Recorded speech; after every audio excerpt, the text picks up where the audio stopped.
Hello everyone, welcome to episode 5 of Going the Distance. I'm Nicholas Delgado, and I'm your host for everything to do with high school running in Central Illinois. Make sure to follow on Instagram at GoingTheDistanceIL and tune in every Wednesday for a new episode. This week, I have a few things to cover, but I do not have a special guest. I'm talking about last week's meets, some individual performances, and the Runner of the Week segment, the new Conference Corner segment, fairly new Conference Corner segment.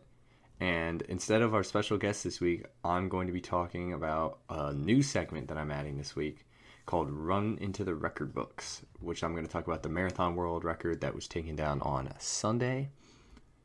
And then I will give a weekly outlook for some of the big meets coming up this weekend. So let's start with the last week's invites. Locally, the biggest one I think we had was East Peoria Invite. Normal U High came away with the win with 64 points over Eureka with 73. Pretty close one there. Caleb Mathias, the freshman of Champaign Central, wins that meet in 15:59.0 over Augustus Gaudio, who was also a freshman of Muhammad Seymour, in 16:06.3. Josh Weeks of Morton did not run this race, so it allowed these two freshmen to really shine. And to my knowledge, I don't know if either of them have won a meet before. Maybe they have, but a bigger meet like this for sure. Now, not locally, we move into the St. Joseph Ogden Invite. Decatur St. Teresa, the strong 1A school, comes away with the win with 60 points over El Paso Gridley with 92, so somewhat of a close race there.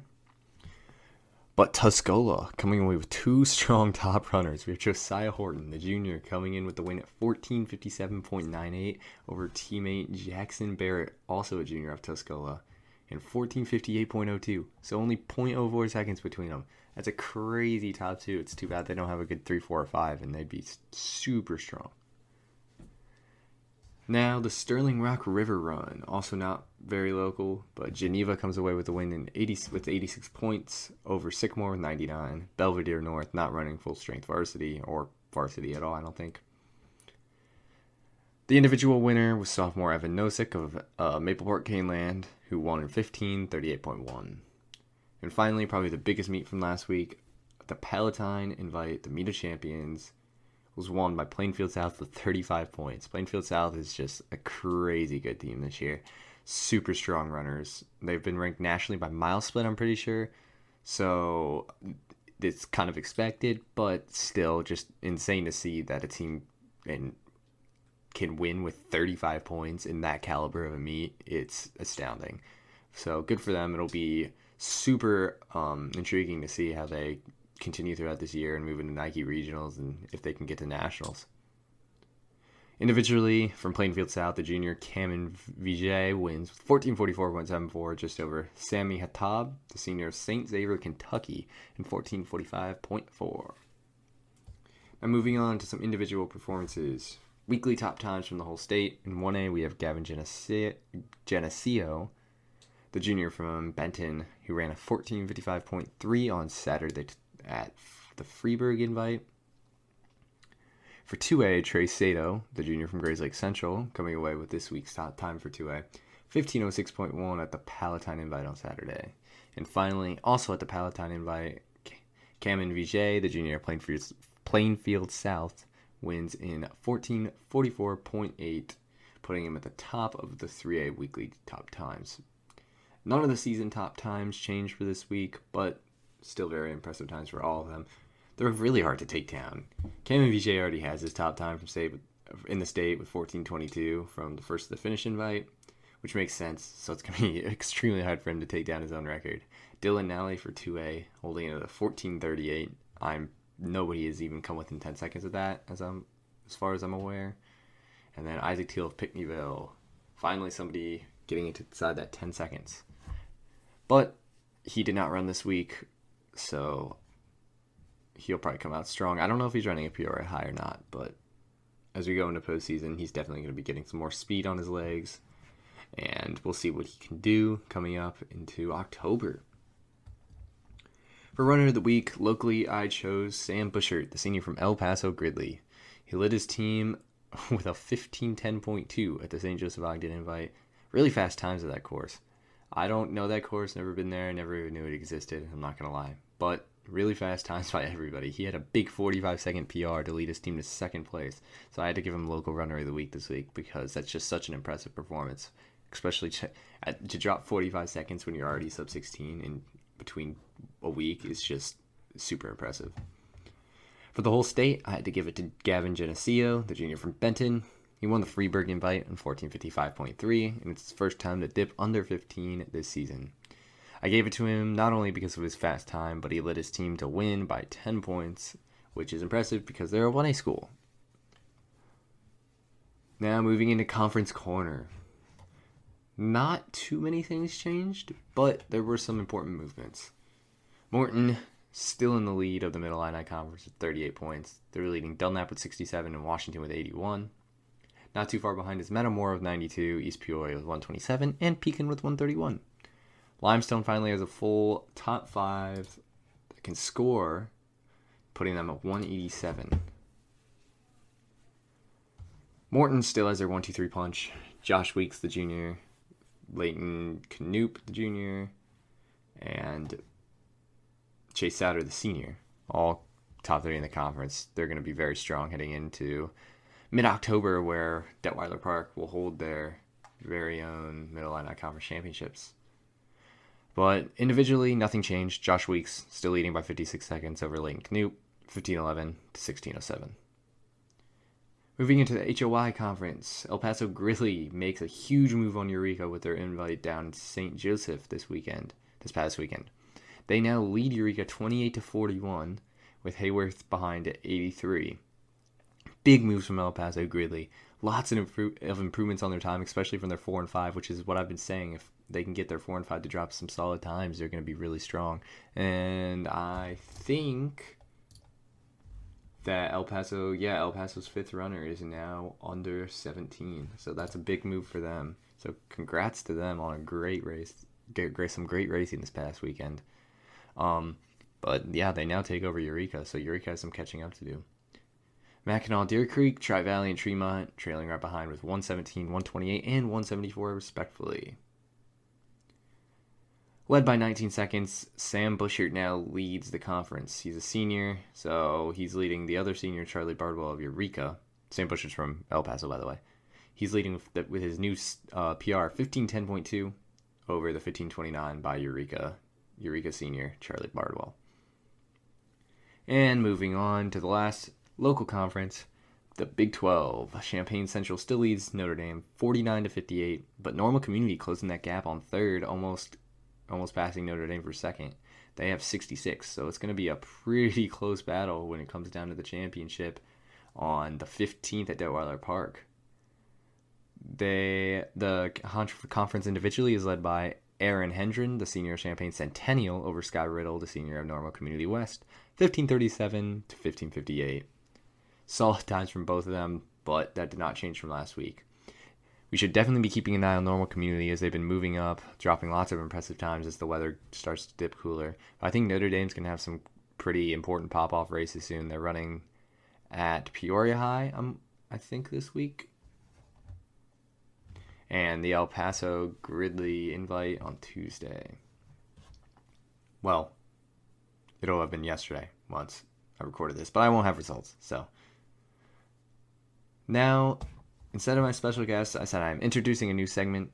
It is called Run Into the Record Books. And this week we're going to be talking about the new marathon world record, which was just taken down on Sunday in Berlin at the Berlin Marathon.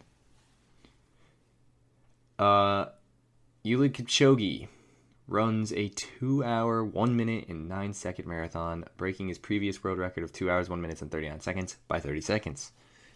This is crazy. His average pace, 4:37 per mile, 2:52 per kilometer. That's faster than my PR. I can't even imagine how you can do that for 26.2 miles.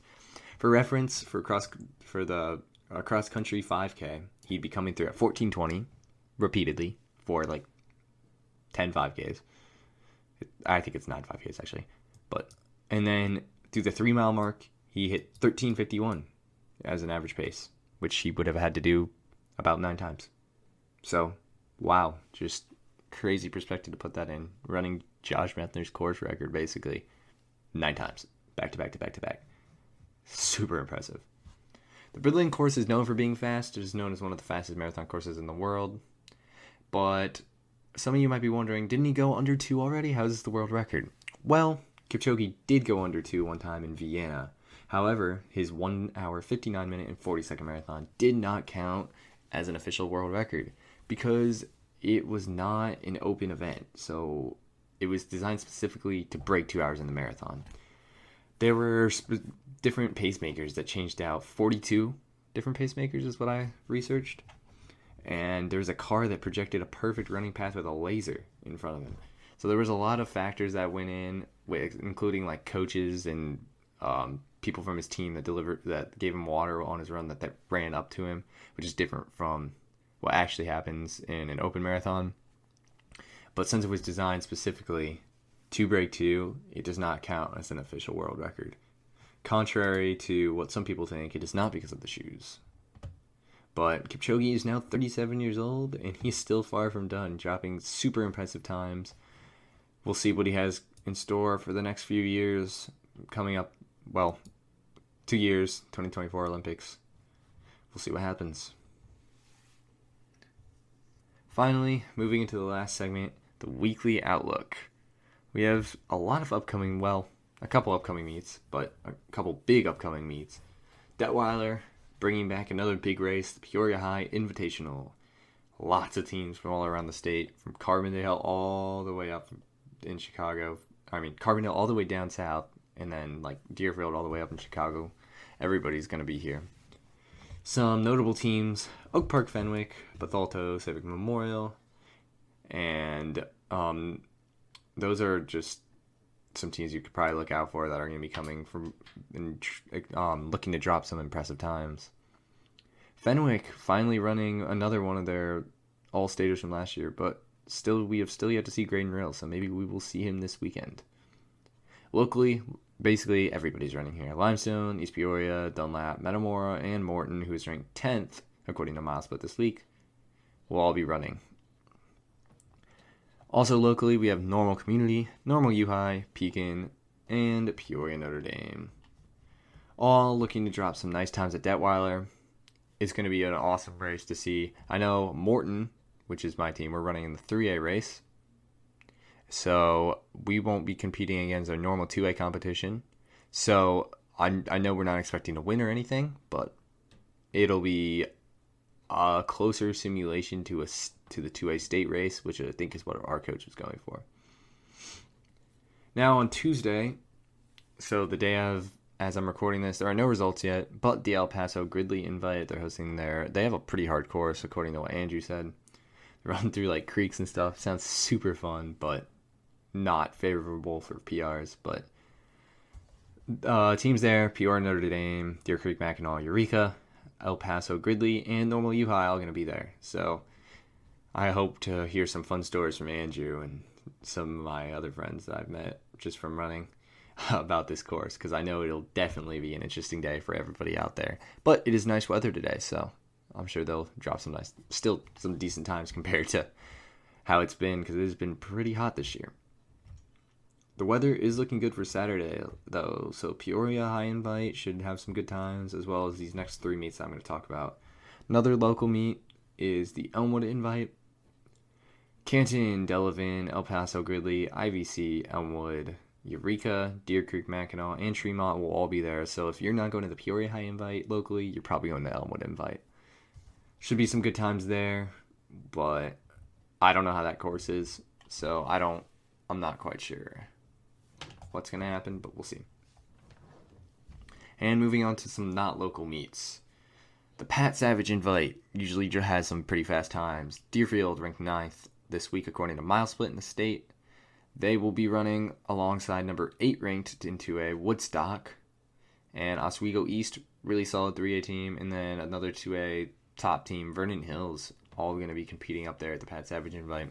That is a very heavy 3A meet, though. So for these 2A teams that are still very strong, they're going to have to fight to even place decently at this meet. It's a very strong meet. Lots of fast times come out of it.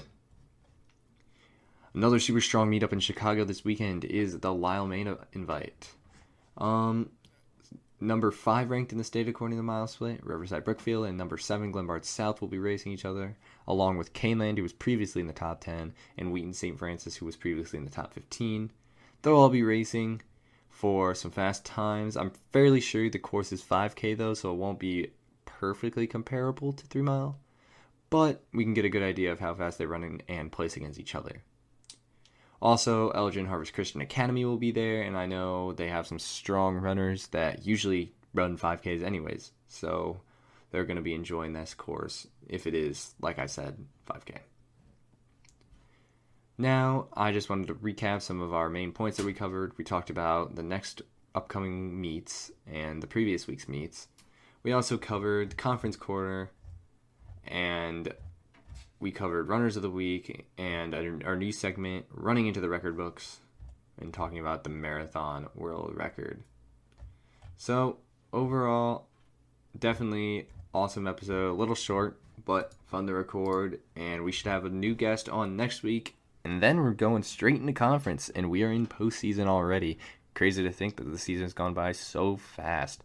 But lots of impressive times already been dropped. I'm sure many more to come. Thank you for tuning in. Make sure to come back every Wednesday. New episode right here on Spotify or YouTube or Anchor or wherever you're watching this, even Apple. Every Wednesday, make sure to come check it out. Once again, thank you for listening. I'm Nicholas Delgado, and this has been the Going the Distance podcast.